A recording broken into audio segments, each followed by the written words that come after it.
Hey there, happy Thursday. Thank you for joining me here tonight.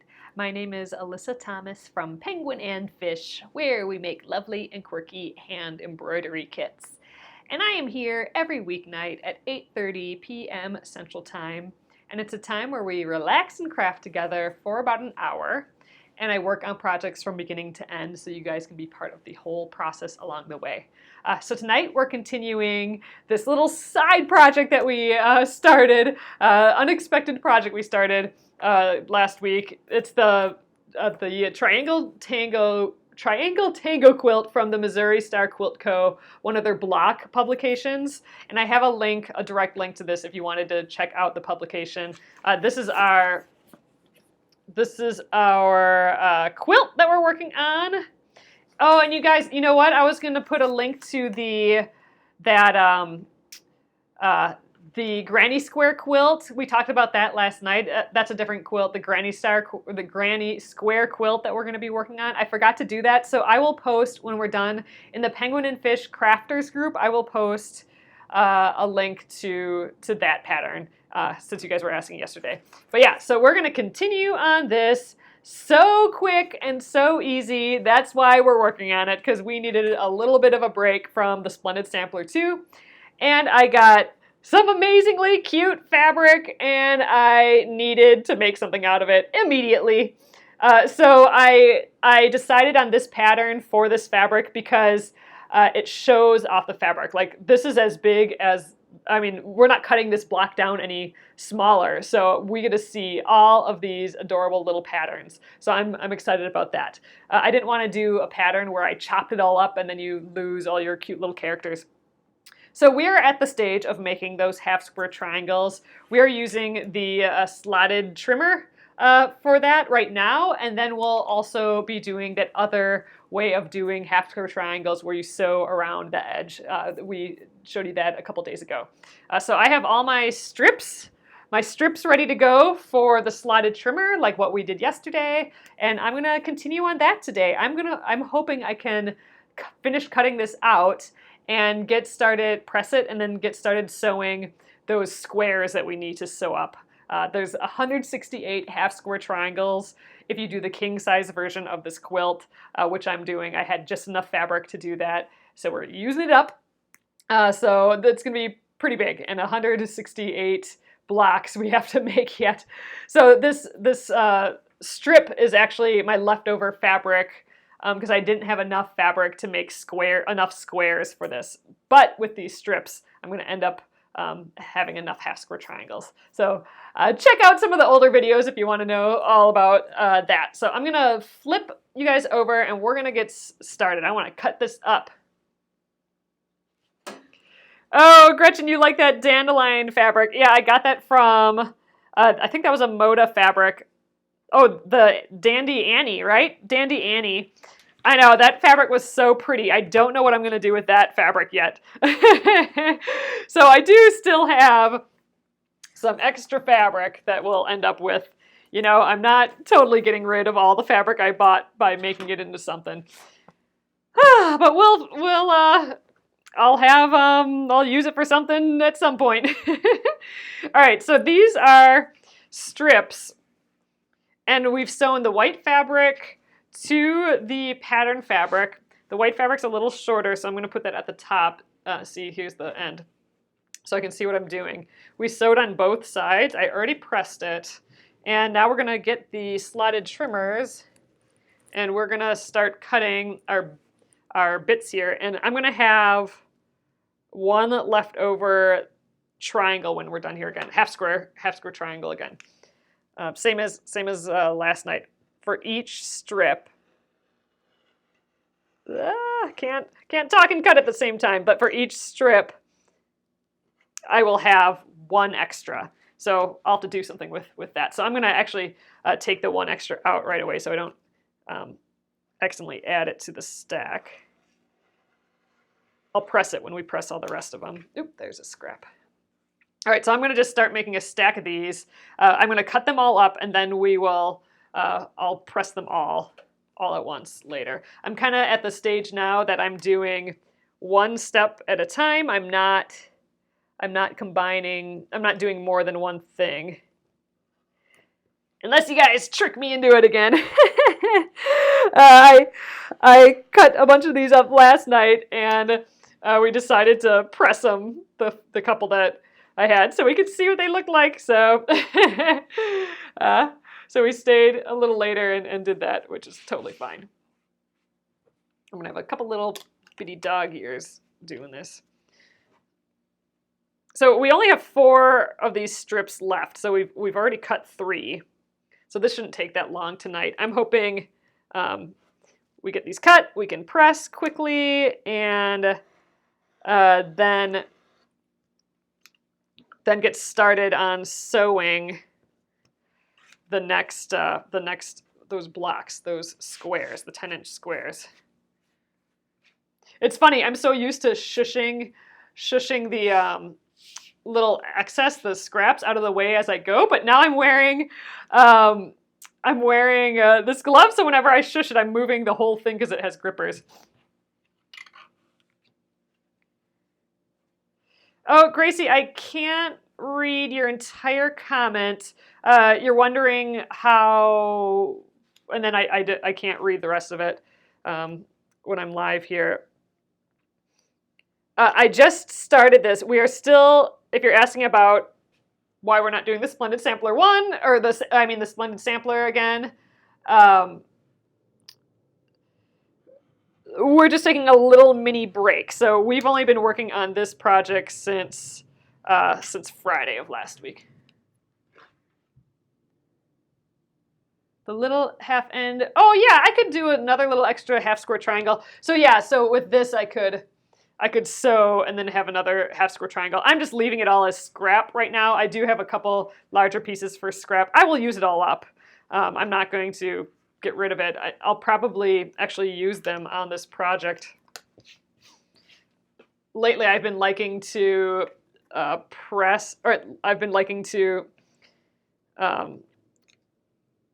sew whatever's left over into the back of the quilt. So maybe we'll do that. But I like that idea that one of you guys had about maybe making some blocks out of the scraps, and I have my leftover block that I'm going to do now. That those could be, it could be like a little baby quilt, or I could make a pillow or something out of it. So I think maybe, I don't know, maybe I'll do that instead of putting it in the back of the quilt this time. All right, here's our extra, and then this is what we have extra as well. So we have a good chunk of that fabric left. I'm going to just keep making a pile of the excess. Oop. All right, so this is the extra. I'm going to just set the extras to the side right now just to keep them separate. I only need 5 to finish this project. I don't need 6, but I've been managing to get 6 out of these blocks, or out of these strips. All right, next up. Oh, now we have 4 more. Oh, you guys, we had 5 to do yet tonight. I have this one and then 3 more after this one yet. Yeah, like a little pillow or something would be cute, I think. All right, we'll be cutting for a little while yet then. Get my fingers out of the way.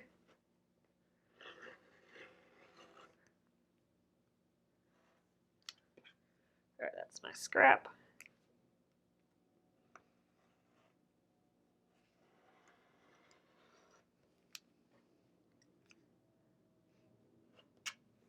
All right, again, I'm just gonna keep adding to the pile I got going here.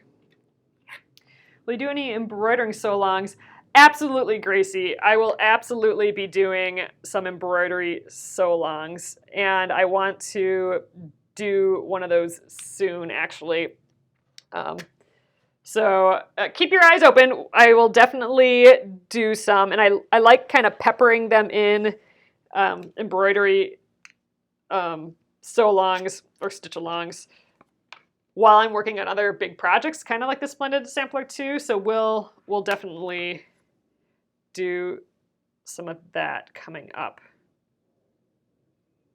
They're just perfect little projects to fit into your little resting spots on bigger projects.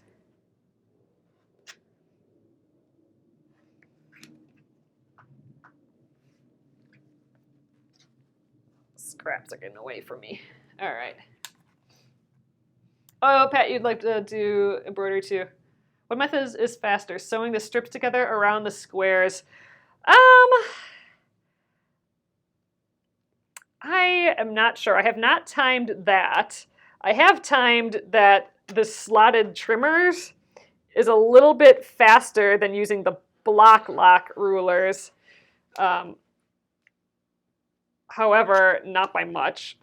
I don't know. With the going around the 10 inches, that I'll get 4 out of right away. So I kind of suspect that that might be a little bit faster. It's going to be a little hard to tell here because, you know, I only have 8 of these strips, whereas I have like, I don't know, like 30 or something of the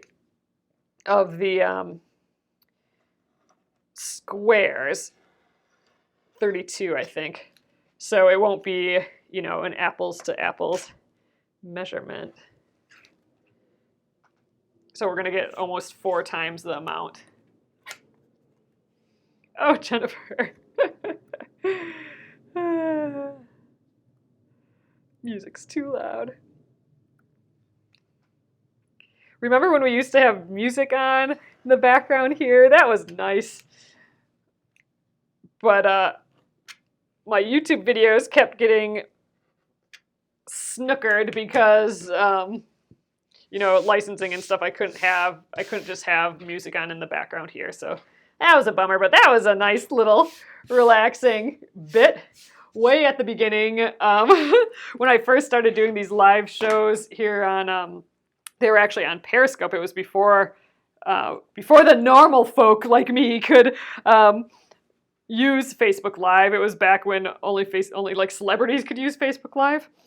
So on Periscope, I had, oh, you remember the music, Debbie?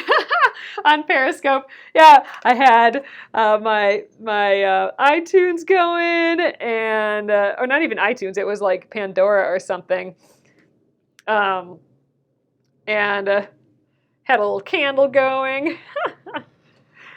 The plant that's behind me in these scopes, I think there was only like 3 leaves on it back then. And I burnt one of them on the candle. But that was extra relaxing. Oh, you remember too, Libby? Yeah, that's a bummer. I kind of miss having the music. I miss having the candle too, but I'd be afraid having a candle all around this stuff.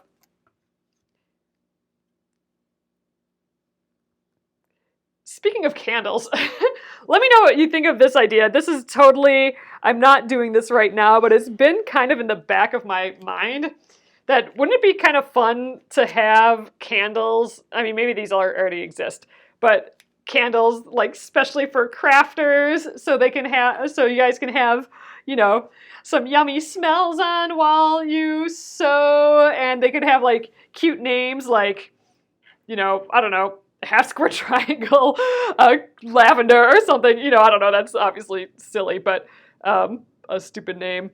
But, you know, wouldn't that be kind of cute? Like some crafty candles? If that's something you guys would ever like, let me know. Because for some reason I have on my brain that it would be fun to have some craft candles in the shoppy. Seam ripper candle.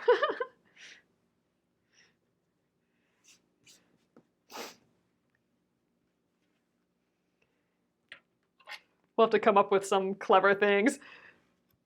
All right, maybe we'll have to do that. I have no idea how to do that, but I know some people who know how to do that. So I might be able to talk with them, and I don't know, maybe we'll get some penguin and fish candles with some really cute sewing and stitching names or whatever,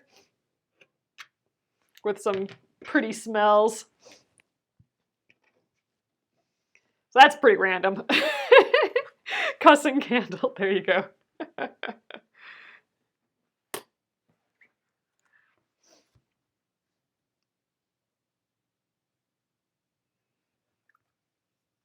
All right, 2 more out of this one. Oh, you use candles every day? Yeah, I saw, like, there were these neat candles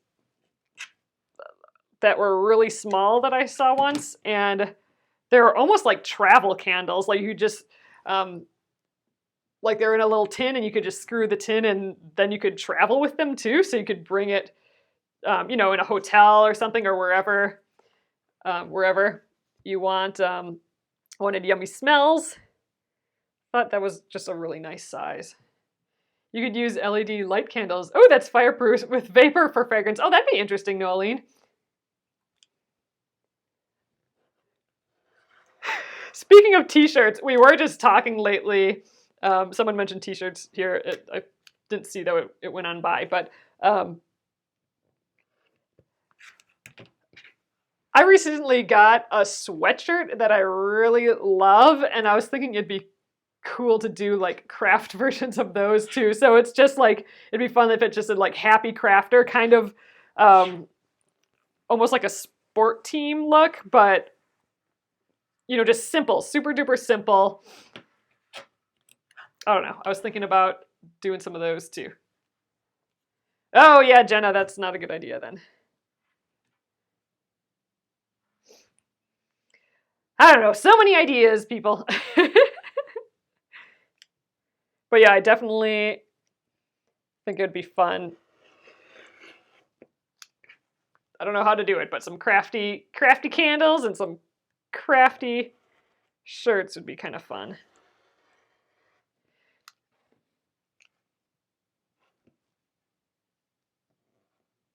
All right. Gosh, I'm always scared. Like putting the blade like towards me like this, like I don't want to slit my arm or something. I mean, which is highly unlikely, but it freaks me out. Oh, you have a couple of cat candles.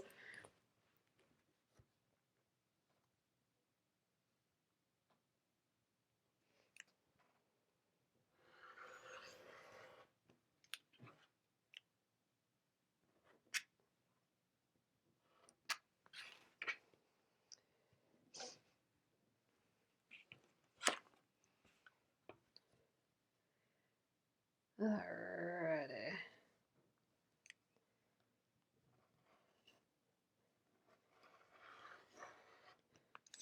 Couple more out of this one. Did I? Oh, yeah, I did this one upside down. Or right side up, I mean. With the white up. That's what I'm trying to say. Oh, I don't think I pulled out the 6 one. Let me just check on that quick. I don't think I pulled out the 6 one of, no, I didn't. Okay, so it's stars. And then I had these suns. All right, let's just check. One, I don't want to mess this up because I don't want one extra. 1, 2, 3, 4, 5. Okay, 1, 2, 3, 4, 5, 6. There we go. That's our little extra. And 1, 2, 3, 4, 5, 6. Here's this extra. Oh, good. I'm glad I remember that. All right, and a couple more out of here. Oh, 3 more probably.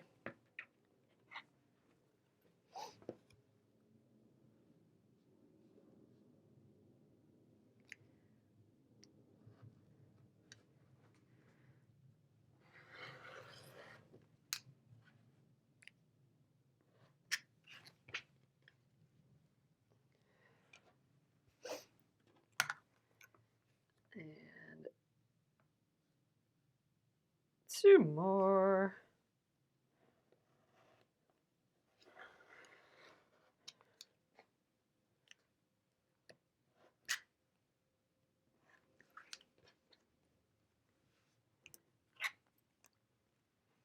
Oh, you're crocheting a fish pillow. Oh, cute. After watching you pull out your man quilt pieces to cut. Yay! Gracie, yep. Just chilling and cutting. But it's funny, after an hour, a lot gets done. That's kind of what I've learn from doing these nightly scopes, or I still call them scopes. So again, back when we were doing Periscope, before there was Facebook Live, we called them scopes, and I still haven't quite lost that term. So if I ever say scope instead of Facebook Live, that's what I'm talking about. Oh, but that's what I've kind of learned from doing these Facebook Lives. Oh, here's our last strip, you guys, is that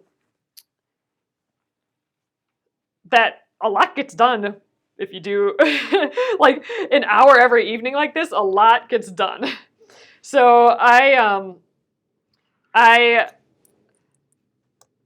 with Penguin and Fish, I started this, gosh, over 3 years ago now, these live videos. And before that, I was hardly crafting or making anything at all, which was a huge bummer because, I was running an embroidery business and not having time to embroider or make a single thing. Like I wasn't doing anything just because I was working on the business stuff. But so when live video came along, I started doing that with Periscope as an excuse to, first of all, be consistent on something. That was my word for the year, was consistency. I would start something and then I'd quit. And this was my attempt at being consistent, and it was my excuse for crafting an hour in the evenings. So like, oh, well, if I have to be on live or whatever, if I'm really trying to make a consistent effort on that, then I'll be making something for that hour. And I've stuck with it for like for at least 3 years now. I'll have to look up when we started these. But yeah, man, if it wasn't for this hour in the evening every night, I wouldn't be making anything. And if it wasn't for you guys, I wouldn't keep doing it, because I come to see you guys every night. So it's just so nice to be making stuff every day. And like, this seriously is my craft time. I don't do much outside of this. Sometimes on the weekend, I'll sit in front of a movie or bring stuff to my parents' house or whatever. There's always the emergency craft project in my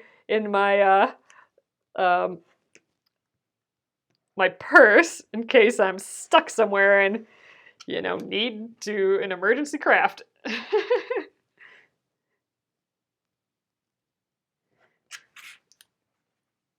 Yeah, a lot done in an hour. It's just crazy. Yeah, thanks, Deborah. All right, here's the last one, you guys, and then, oh gosh, I should turn the iron on. Did that now. Okay, so last one, and then we'll press all these guys.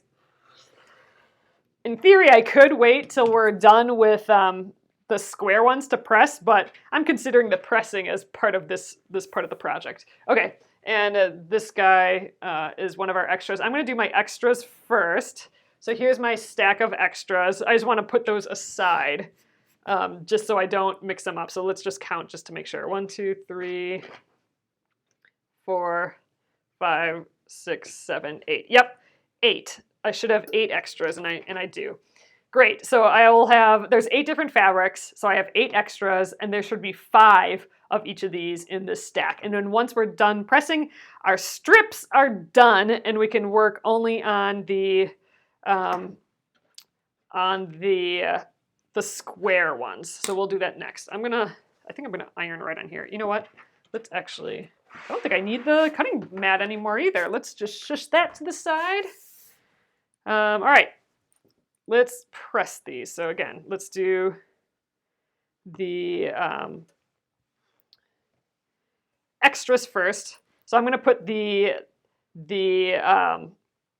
oh, there we go. I always think I can see through the white so well that I think this is the side with the pattern, but it's not. So actually, there we go.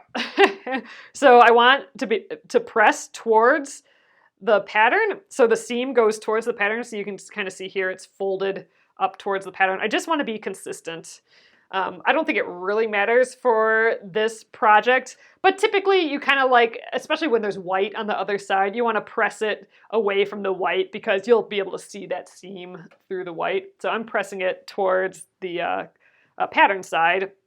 So now remember, we sewed both ends of those strips, so we have a little tiny bit of stitching here, but we discovered last night that that basically comes apart super easy. Like I don't even need the seam ripper. See, it just came apart. So I'm not even bothering, I'm not even calling that an extra step, where I have to pick each one apart. I'm just doing it as I press. So I think we're heated up now, but I'm just gonna press that seam again and undo that stitching, which we already did. Oh gosh, look at these suns, so cute.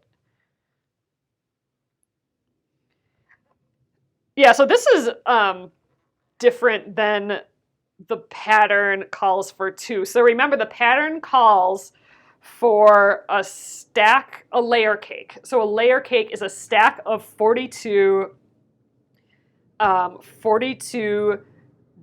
fabrics. A lot of times they're 42 different fabrics that are cut to a 10-inch square.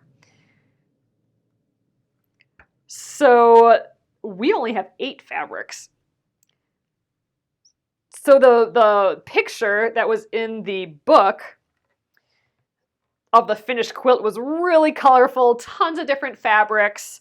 We are not going to have that same look. We are only going to have these 8 different fabrics against the white. So it'll be a little bit more, not necessarily muted, but it'll be less rainbowy, which I think is going to be kind of sweet.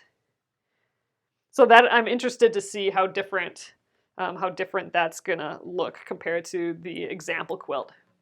Just because we are using a limited palette, a limited amount of fabrics compared to a typical layer cake, which has tons of different fabrics. Because remember, I'm cutting from yardage. I'm not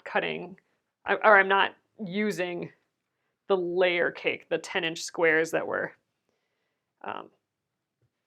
mentioned in the pattern.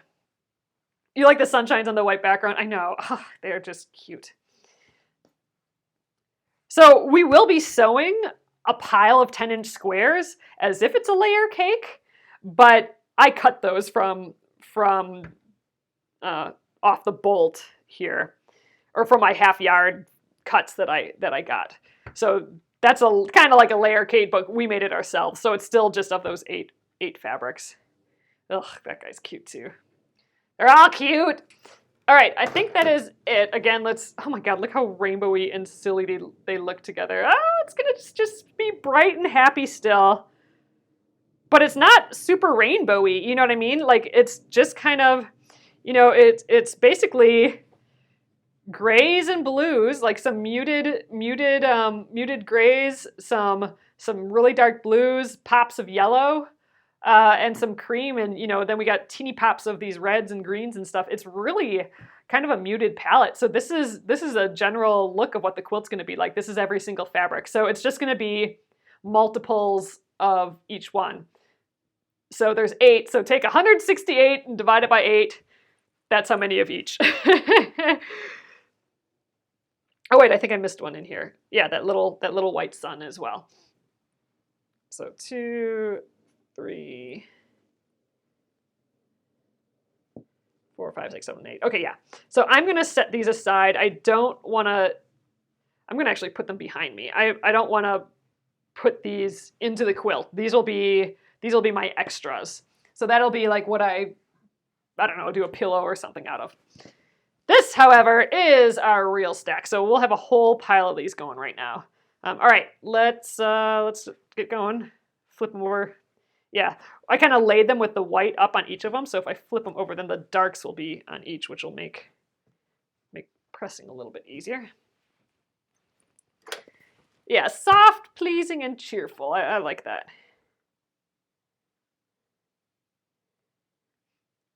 But if you use a whole collection of, like a whole fabric collection, a designer usually, designs a collection with lots of different colors for each pattern, and a lot of times I think they can kind of look just kind of bright and rainbowy. So this will This is definitely a limited, I'll set them above right here. It's a limited, more limited than a whole collection. So that'll be, I'm excited to see what that's going to look like. Leslie, I'm not squaring these up because I used that slotted trimmers. So they'll be close. I mean, the slotted trimmers, because you are cutting it before you undo it, in theory, they're never going to be as exact as if I pressed them open and then trimmed all four sizes, like with sides, like with a square or just with a ruler or with like a block lock ruler, for example. But it's going to be close enough that I opted for the speed of only having to cut two sides, and that I could do with this slotted trimmer. So no, I shouldn't have to cut these, or I shouldn't have to trim these down because I already used like the right measurements for it. So this is for a 6.5 inch triangle after you unfold it. So that's the whole idea with the slotted trimmers, is that you're cutting it perfectly when it's in its half yet. When it's still folded up. But yeah, it's never going to be quite as exact as pressing it open first and then trimming it exactly. But remember, we have these bias edges here that are going to be super stretchy. So we're going to have room for adjusting. So any little bit that, that it's a little bit off is not going to matter so much.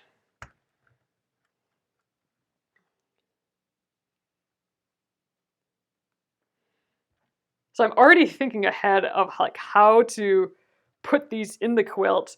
Like, should I think I'm going to be random, but I'm wondering if I should lay it all out to look random, or if I should just like literally put all these in a bowl and like grab them, and then that'll, be the row.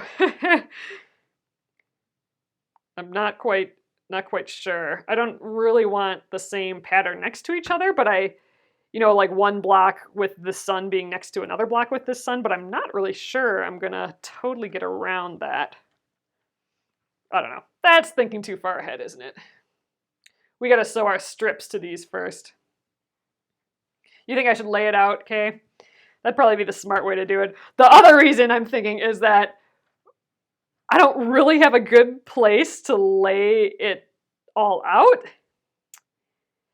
unless I'm doing it at my parents' house sometime. So I'm hoping to, I'm hoping we'll be on location kind of a lot this summer. I'm hoping to visit my parents a lot more this summer. My brother will be home and stuff too. So we may be a little bit more than usual on location at my mom and dad's house. But there I could lay it all out on the floor first, because they have a larger floor space, and then, stack them into rows.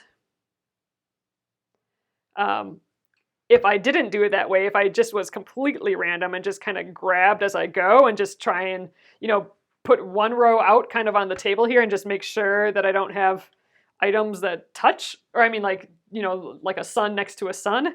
If I just did it that way, then I wouldn't have to lay it all out. So when we lay it all out, there's a row 1 and then a row 2, and those get repeated. So there's a special layout for row 1 and a special layout for row 2. We'll let this charge again. So I could just do all my row 1s and then do all the row 2s and then just start putting them together. I wouldn't have to lay out anything. That might be a little dangerous way to do it, to not even really have looked at what it'll look like as a quilt top till the quilt top's done. That would be kind of fun.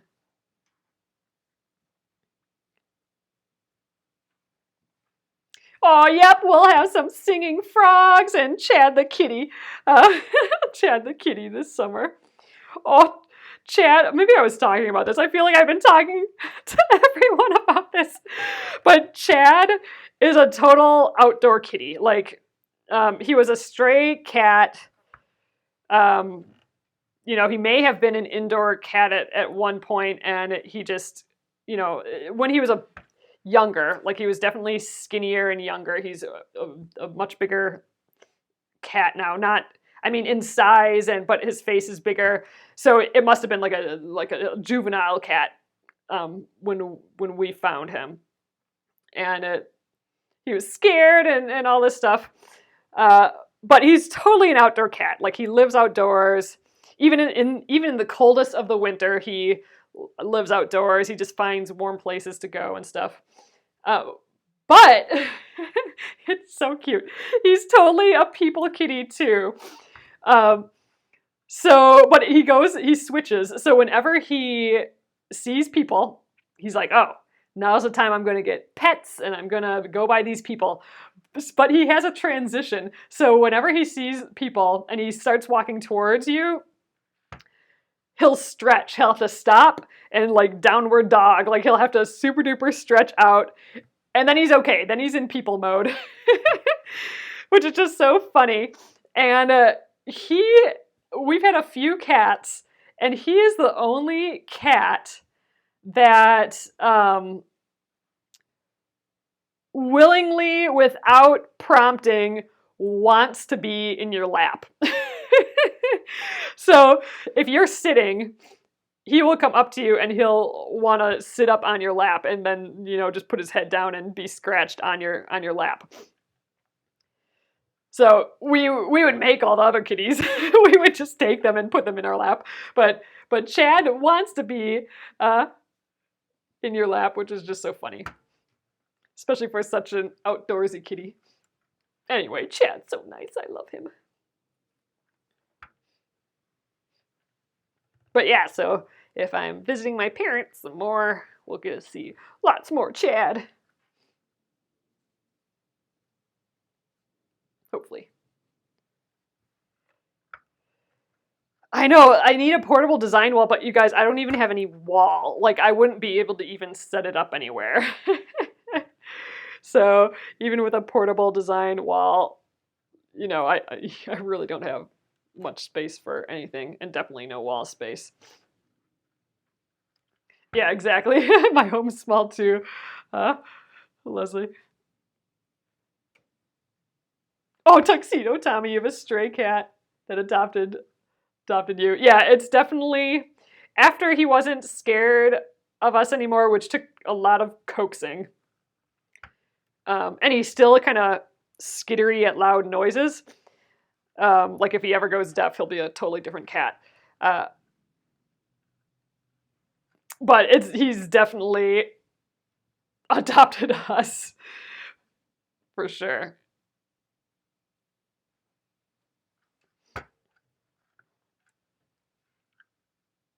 All right, next, we're almost done with these guys. This isn't taking so long. For pressing, I'm actually kind of enjoying this, which is odd. Maybe because I'm talking about Chad. But typically, the pressing just seems to take so long. You know what it is? Maybe it's because we're using such large pieces, and we're just so used to pressing all these tiny, itty-bitty pieces all the time. It's relaxing just having my mat here and cutting up some big pieces, or pressing some big pieces. I'm going to set that on the heat again. Oh, Grace, that would be nice. In July, you're looking forward to, yeah. And Chad is a good boy, yes. Yes, that'd be awesome, Grace. We're hoping to make the trip more often. So there's that.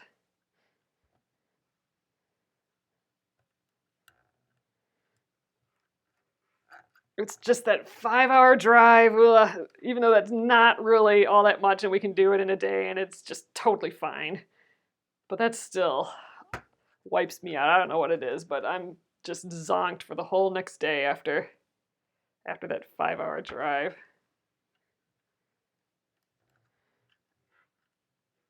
We need like transporters.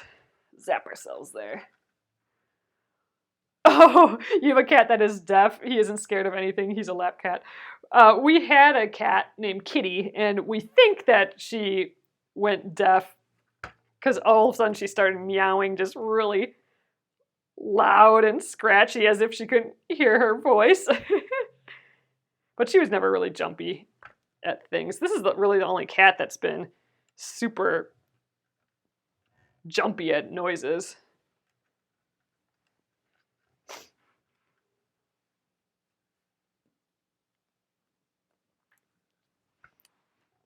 Kitty taught our next cat, Sammy, though, how to meow. Sammy didn't meow at all, and then heard Kitty's loud, crazy, deaf meows and figured it out. Nope, 3 more, and then we're ready to sew again. Oh yeah, and we got time. We're totally gonna get the sewing machine out, and we will start these 10-inch squares. So for the 10-inch squares, I think I'm gonna do each side individually. So I'm gonna sew all one side of every single block, chain pieced, trim them apart, then sew the next side, and then the next side and next side.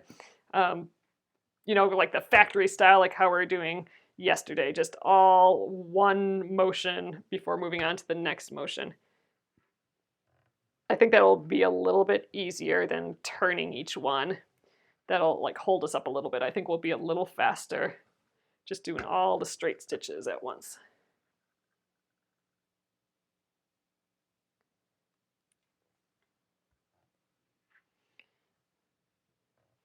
Yeah, that's the one thing about indoor cats. We've never had an indoor cat. They've always all been outdoor cats. So didn't have to deal with fur or little litter box. So that was nice.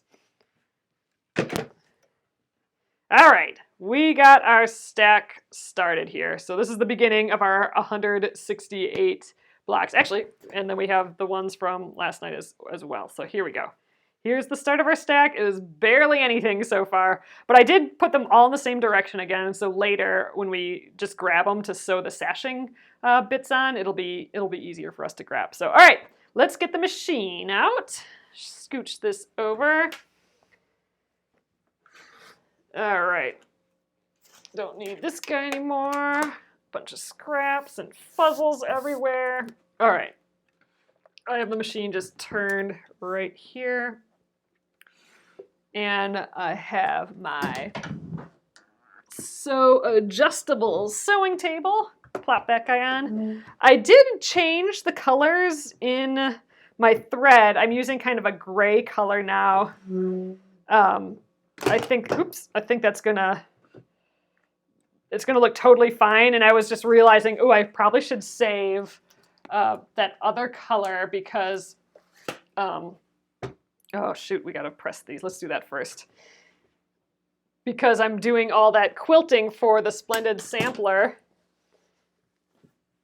The Splendid Sampler 2, and I'm probably gonna want that same color. So I'm just gonna save that for the Splendid Sampler for quilting specifically. All right, we have a bunch of, since we cut that from that 36-inch wide fabric, I had to cut some of our 10-inch strips on the fold. So before we get too far, I'm gonna press those out. I did wind a new bobbin with the same color, and I put the new bobbin in. And actually, there was a ton on that old bobbin yet, so we had nothing to worry about. All right, so just gonna press all these. And you know what? I might press. Yeah, no, I'll wait on that. I was gonna say I might press open all those sashing strips right away too, but meh, I don't want to do that right now. I just want to get these prepped. Oops, I put even a bigger crease in there. Get these pieces prepped so we can sew them right now. I don't think there's too many of them.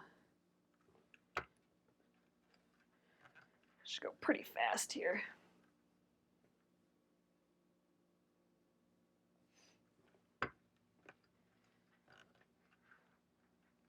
Yay, I'm excited we're sewing these now. Or we will be. I know we're getting close to our time tonight, but no matter what, I'm getting the sewing machine started tonight. I'd like to sew at least the first side of it. Then I'm hoping tomorrow we can finish sewing these and maybe even start cutting them.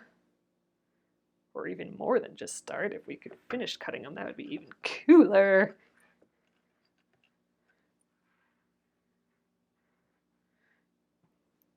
All right, Gosh, they keep coming. The stack is not getting shorter. This probably isn't the greatest idea to have to be ironing right on my sew adjustable table, but this is actually cool. Well, it's a little warm, but it's not hot on the other side at all, so I don't think it's really gonna hurt anything. Oh, gosh, I can't grab that one. I think there's only 2 more after this. Jeez, there we go.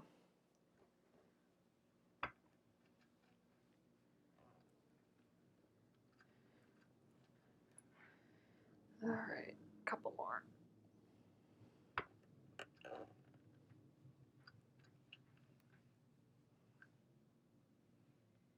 All right, that's the last one.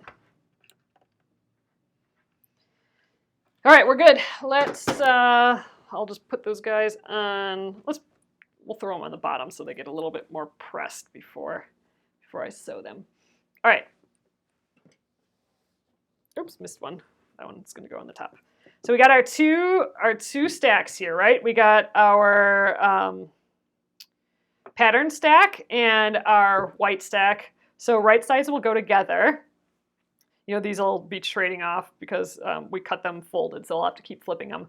But I'm just gonna go down 1 row of all of these. So I'm gonna set these on the side here so I can just grab, and then we'll get down here and sew. I'm gonna leave enough space so when I sew, it has a slippery, smooth surface to go on. So I'm gonna leave this all open here. That'll just make it a little easier to sew. All right, let me get situated here. All right, almost there. All right, I think that's good. All right, let's get a leader started. Ooh, take the shoe off. Always feels weird when I have a shoe on. I had to take this off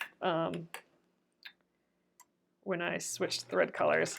And you know what? When I turned my machine on earlier, the light was kind of flickering. So I'm wondering if either it's not in very tight anymore or my light's burning out, which could totally be since I don't think I've ever replaced it. And, you know, we use it every night, so it probably needs to be replaced. I would think it's a light. All right, so I'm going to just match up this edge. I'm not going to worry about the rest of it right now. Got to still kind of kitty scratch it in place. Let me just kind of put the edge together and shake it a little. That seemed to work really well, actually. All right, good. I'm going to just sew one side.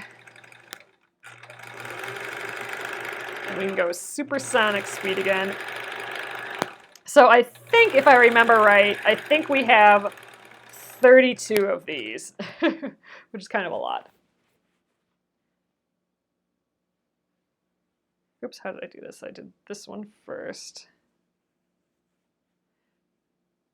Oh, you're making 4 patches out of your leaders. Yay! Isn't that cool, Leslie? I mean, I'm so excited for my leaders actually becoming something. That's just so cool. It's like a magic quilt, something out of nothing. Something that would have been wasted time, wasted on another piece of fabric. All right, I gotta move all the stuff out from behind this, at least my rotary cutter. There we go. So these have room to move.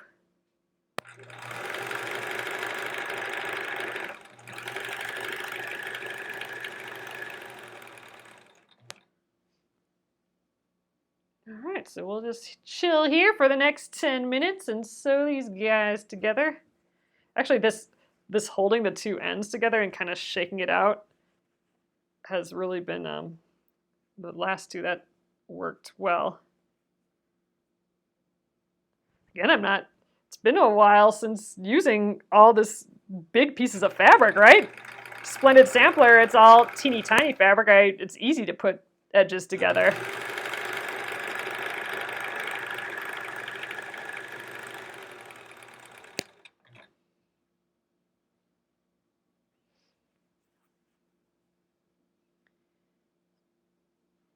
when the bulb is cool. Oh, check it to make sure it's not loose. That's a good idea, Deborah. I'll do that. Yeah, it doesn't seem to be flickering now, so I don't know. But yeah, I'll do that. I'll check it when it's cool.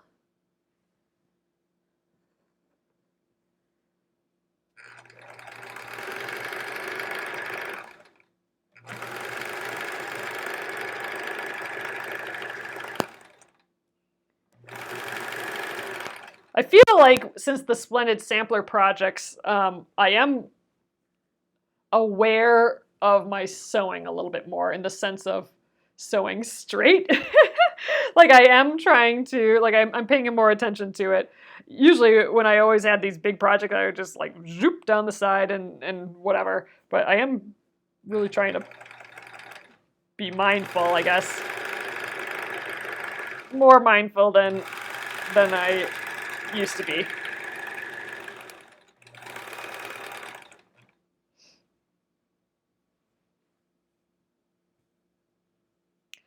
Leslie, I will be sewing around all four edges, yes.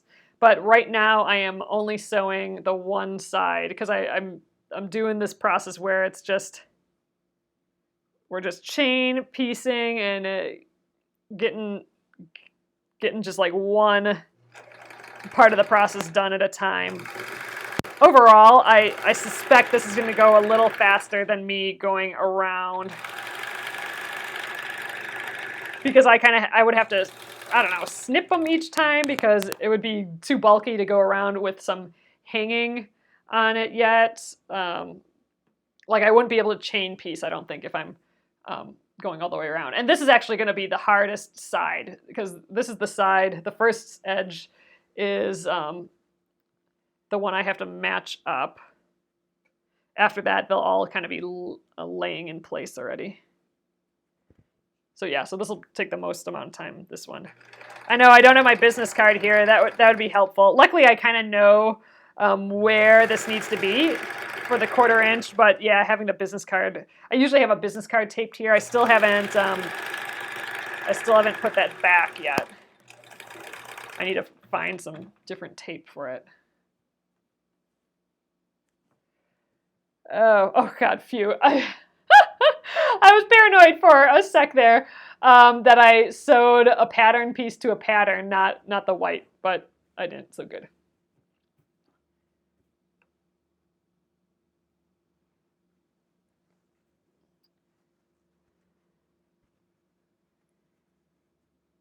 All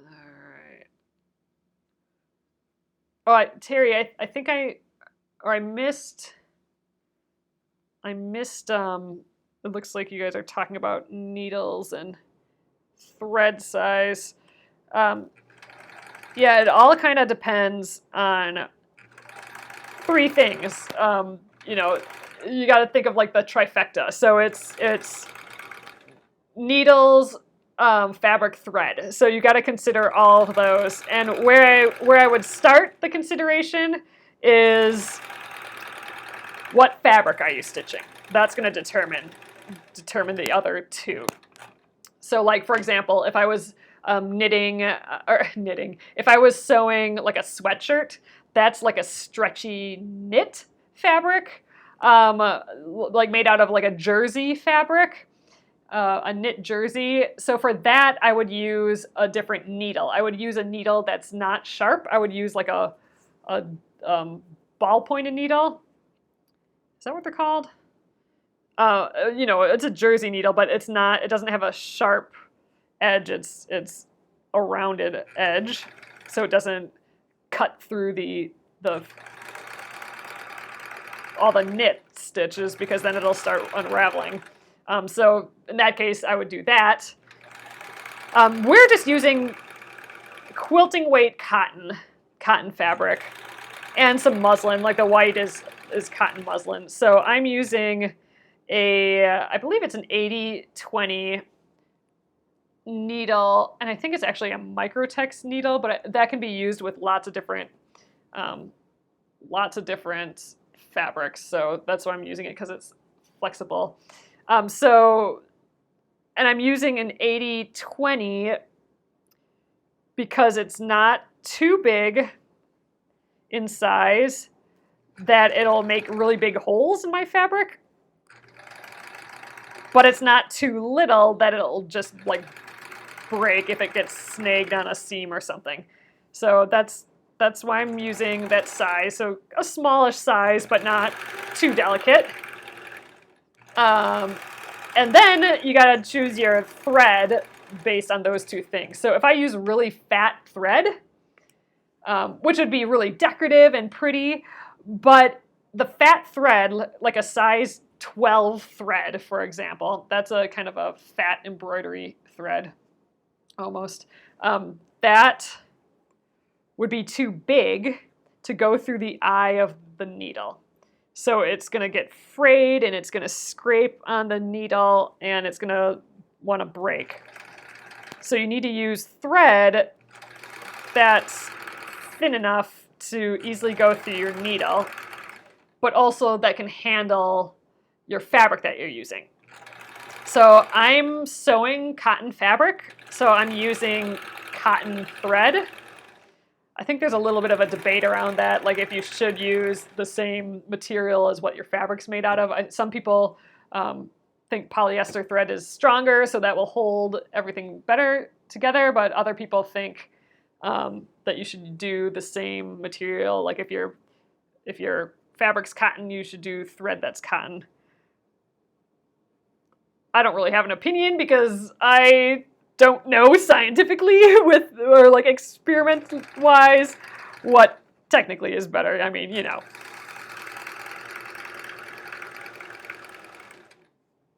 So, but I tend to match up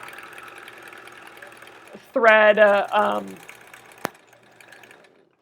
If I'm really thinking about it, then I'll match, like I'll do cotton thread with cotton fabric. But you know, I'm not against just using whatever thread you have on whatever fabric. I don't know. I never had a quilt fall apart because of the wrong thread, so I'm sure there's rules and reasoning.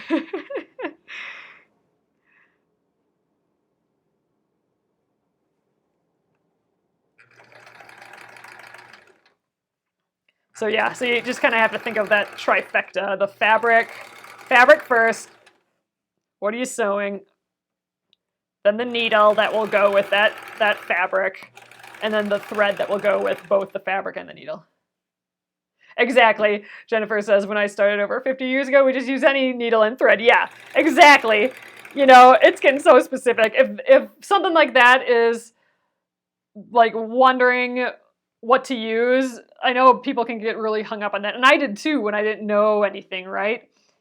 Or when I kind of, started learning about quilting. But before I started learning about quilting, I would just use whatever and it would be just fine. So, I mean, don't let anything stop you from starting. Just use something and it'll be fine, and you can adapt as you learn more.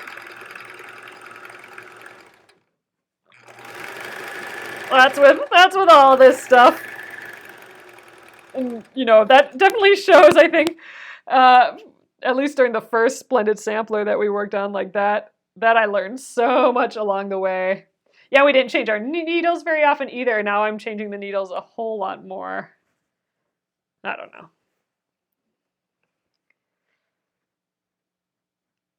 Maybe it's all a scam, so you buy more needles. I don't know. But you can tell when you put a new needle on, it does, a lot of the noises go away, and sometimes it'll grab fabric funny, or you'll have skip stitches, and a lot of times that's because of the needle. So it makes a difference, I suppose. Ooh, I got a big stack gathering behind me here. Whew, we got quite a few more to go yet. I'll go for a few more minutes, but we might just have to pick this up tomorrow. Gosh, it seems like there's more than 32 here. Let's see, what's 32 times 4? 128. Yeah, I think there's 32. Because the rest we made up. Yeah, 128 plus the 40 that we made before, so that's 168. Yep, so we have, geez, did you see all that math that I just did out loud? That was kind of magic for me. But yeah, so there's 32 of these matchups. So 32 white ones and 32 colorful ones. But man, it feels like we've been sewing forever. But, you know, 32 is a lot. Oh, so yeah, for needles and stuff, for applique, that can, you know, for just sewing like this, it probably doesn't matter. But like once you're doing other little techniques like applique, or if you're hand doing it, again, you can probably use any needle, but and thread and whatever, but it starts getting nicer with certain needles. Like for example, hand stitching, those really thin, long needles that we've been using are so much easier than bigger and shorter needles. So there are some benefits to getting it right, but it's not, you know, you're not going to go wrong still.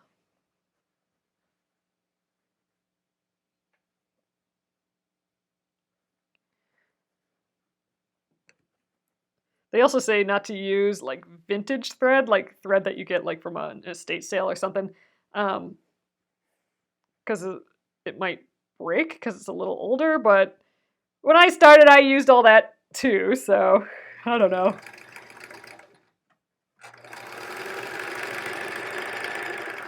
Use what you got, that's what I think.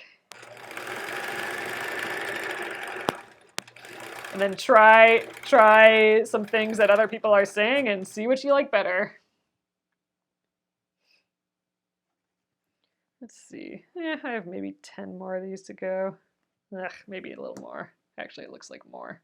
Maybe only halfway.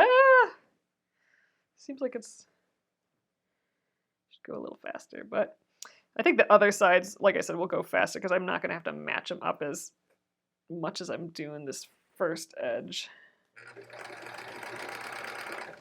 Oh, I just thought of something too. We are going to have to trim all of these down. So we're going to cut these on the diagonal, but then we'll have to trim them. So I'll use the perfectly, the slotted trimmers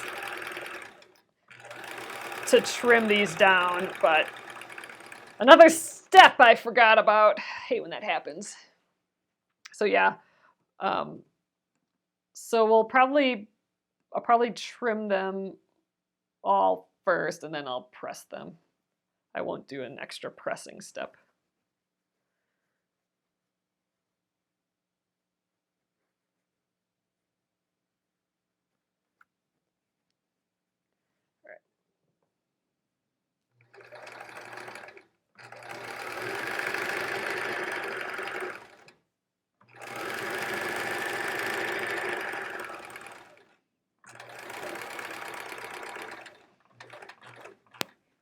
Oh, well, I kind of want to just keep sewing all night here, but we got a ways to go. Yeah, I'm going to just count quick. 1, 2, 3, 4, 5, 6, 7, 8, 9, 10, 11. All right, we'll do one more so that we only have 10 more to do tomorrow. But yeah, so we're 2/3 of the way through our stacks of 10, or our 10-inch squares, I should say. So I don't know. Now that I'm thinking about it, I think the strip version might be the faster way to go because you're not making more than one cut. Like I'm gonna have to cut these into quarters, each one of these, which will take a while because there's 32, right? But then I also have to cut that perfectly slotted trimmers. I suppose I could cut with the perfectly slotted trimmers all the way around, but that doesn't sound any easier either. So I don't know, maybe the strip way is a little faster. Although we will be getting 4 out of this. I don't know. What is that phrase? My husband always says it, but I can never remember it. The like, 6 or half dozen, 6 blah blah. What is that phrase? I know I've asked that here again. I'm gonna do one more so someone can tell me what that phrase is. Oh man, if I do one more, I should just do the, nah. I'm not gonna do the rest of them. It's gonna take just a little too long, I think. We'll do this one more. 6 one half a dozen the other. That's what it is, Noeline. I never heard that phrase until my husband said it, and he says it often enough that I'm like, oh yeah, that phrase. 6 of one. Wait, 6 of one. Wait, 6 of one, half dozen the other. 6 of one, half dozen the other.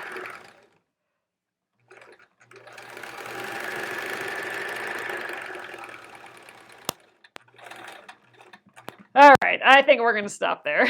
We got 9 more here to do, and that doesn't sound like a lot, but we've been doing this a while, and we still have we've only done like twice that many. We've only done like 18 or so. So I mean, 9 is actually still a lot yet. But all right, I'm gonna flip you guys around, and we will call it an evening here. All right, hello again. So I think based on how fast this is going tonight, we did all that cutting to begin with. So, we didn't get started on this, but that still felt like a long time just to do those like 20 or so. And we got 3 other sides yet. So let's assume that we'll just get hopefully all the sewing for this done, of sewing of these squares. So all 3 sides tomorrow on Friday. And then we'll see. Maybe we'll start cutting them on the diagonal, but if not, we'll start doing that on Monday. And I think we're going to work on this for at least another week. We might just work on it till the top's done, just because I'm, I'm still liking all the fabric. I still want to work with it, and I'm not ready to go back to the Splendid Sampler yet. I want to get this done. So we'll see how it goes next week as well. And then, yeah, I'll be here tomorrow working on it too. So I'll get this video up on YouTube at Penguin and Fish Movies if you want to rewatch it there. Or if you're not on Facebook, then all the videos are always there. And I will be back here on Facebook on the Penguin and Fish page at 8:30 p.m. tomorrow, Central Time. So thanks again, guys. Nice chit-chatting again, and I'll see you tomorrow. Good night.